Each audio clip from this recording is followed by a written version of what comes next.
Sister Carissa Renisha Bax GodBott. Wow. Please receive her with a hearty New Sardis applause.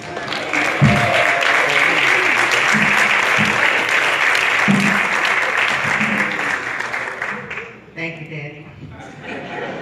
Good afternoon, everyone. To Pastor Tatum, pulpit, officers, members, and visiting friends, good afternoon. I am well aware it's Men's Emphasis Month. However, I was asked to give a wife's point of view on what it's like to work alongside your husband serving the Lord. I grew up in the church, and as far back as I can remember, I was groomed to serve. My parents started us early with ushering, of course. My mom dressed me as an usher, and I stood at the door when I was about DJ's age. I learned early, and I served to the best of my knowledge, and as I got older, that love for serving continued to grow. When Derek and I began dating, we started helping each other in ministries in which we serve. We motivated each other to become more involved and to become better. Prior to marriage, Derek and I often talked about couples that we grew up watching in church, such as Terry and Mamie Betts, Ernest and Lynette Marshall, Hannah and Robert Anderson. Two of these couples were our grandparents, but also couples you never mentioned one without the other. Now you have your Jesse and Rose, Carl and Renee, Terry and Ethel, Joe and Faye, Carl and Betty, and Larry and Iris. These are couples that have over 30 plus years together, and we admire how they serve together in the present day. You see, these couples, they made it look easy. And once we were married in May of 2012, we began to serve together and our responsibilities grew.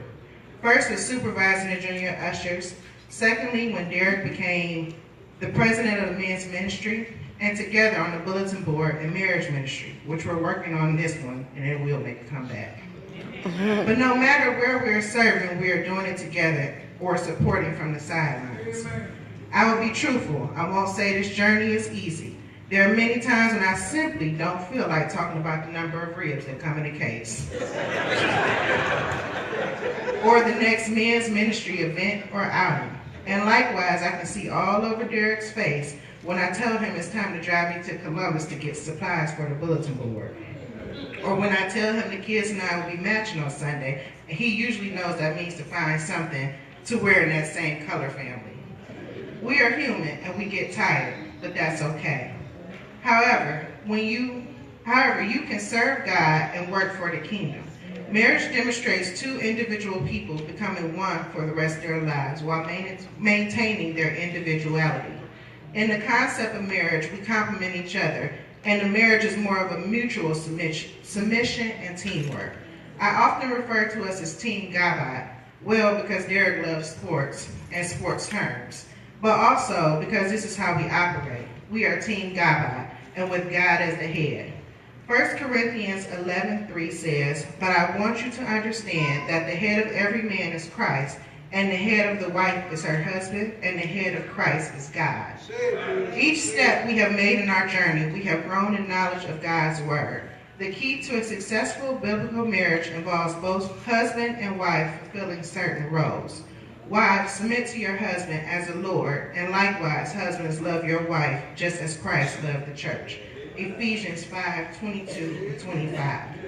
Wives, we know that he who finds a wife finds a good thing and obtains favor from the Lord. Proverbs 18:22. So whatever you do in church, together or individually, when you and your husband are submissive to each other and serving the Lord, then you know there will be better days ahead. Thank you. Amen.